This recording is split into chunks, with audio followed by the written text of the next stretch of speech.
Have you ever wondered what a country's shopping list could really tell you about its economy? I'm not talking about the big official numbers, but the real, everyday choices people make at the checkout counter. Well, that's exactly what we're going to do today. We're going on a kind of investigation, and our evidence? Millions of simple shopping receipts that reveal the hidden story of how a nation truly spends its money.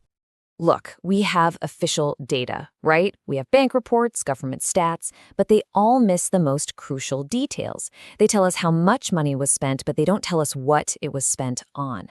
And that's the code we're about to crack. And this right here, this shows you the problem perfectly. Your bank statement just sees a single number, 45,000 naira spent at a store. But the receipt? Oh, the receipt tells a story. It shows you the priorities, the rice, the cooking oil, the eggs. It's the difference between seeing a number and actually understanding a life. So, how are we going to do this? Our main tool for this investigation is something called the Shoppoint Invisible Economy Lens. Just think of it as this massive, powerful microscope giving us an unprecedented look into the real Nigerian shopping basket. First, let's just talk about the sheer scale of the evidence we're working with here. We are analyzing 3 million individual receipts from 2025. And those 3 million receipts? They represent over 48 billion naira in actual spending power. And all of this data reflects the choices of 95,000 unique individual shoppers. So the scale of our evidence is absolutely clear. Now, let's find our first clue. So, what did we find? Well, the first thing that just jumps out from the data points to the non-negotiables. You know, the items that even when wallets were seriously squeezed remain the absolute top priority. And wow, the data immediately points to one category that just dominates everything else. Take a look at this. Groceries make up over 36% of all spending. That's by far the biggest piece of the pie, and it tells us that the kitchen is truly the heart of the household budget. But here's what's really fascinating. Even with food inflation hitting a staggering 23%, spending in this category didn't buckle. People didn't stop buying groceries. They just got a whole lot smarter about how they bought them. So how'd they manage that? First off, the data shows that rice is king, no question. It appeared in 1 out of every 4 grocery receipts. But to manage the cost, shoppers got really creative. They started downsizing, buying smaller packs of the same items. They switched brands, with almost half of them opting for cheaper cleaning products. And they focused on that core combo, rice and cooking oil, which appeared together in 72% of those rice purchases. Those are the real building blocks of a Nigerian meal. Okay, let's move on to our second clue, which really builds out this story. Now that we know what people kept buying, what was the very first thing they cut when money got tight? The answer is incredibly clear.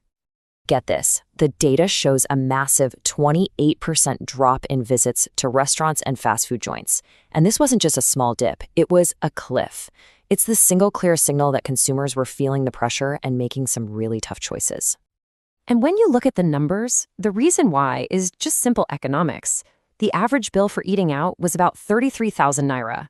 That's nearly double the average grocery run of 17,300 naira. When every single naira counts, that choice becomes pretty obvious. So you add in the fact that dining out costs were also rising by 18%, and the choice was crystal clear. Cooking at home wasn't just another option. It became the only real value proposition for millions of households. So, what's the verdict? Let's piece all these clues together and see if we can draw a final portrait of the Nigerian shopper in 2025. What emerges is this picture of incredible resilience. We see a shopper who is, above all, pragmatic. They're focusing on the essentials. They're extremely price conscious, always comparing and switching brands to find value. And they're so strategic, reducing quantities just to keep their favorite items in the basket. In short, they adapted instead of giving up. But how do we know all these insights are actually accurate? Well, this is where it gets really compelling.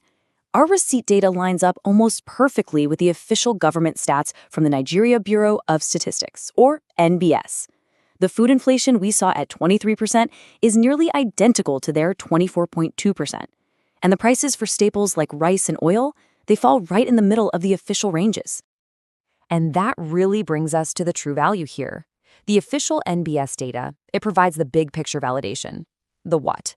But the receipt data, that gives us the micro-level insights into the why. It's the human behavior, the human story behind all the numbers. Okay, so this is all really interesting, but why does cracking the code of the shocking receipt matter so much? Well, the implications go far, far beyond just understanding what's in a shopping basket.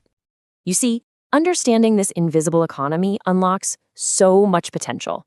It allows for smarter economic planning that can actually reduce food waste. It gives us real-time price transparency, showing us what's happening on the shelf today, not last month. For brands, it's an absolute goldmine of intelligence. And maybe most importantly, it can help promote financial inclusion, building credit profiles based on what people actually spend, not just on a formal banking history. And all of this from the humble receipt. It really makes you stop and think, doesn't it?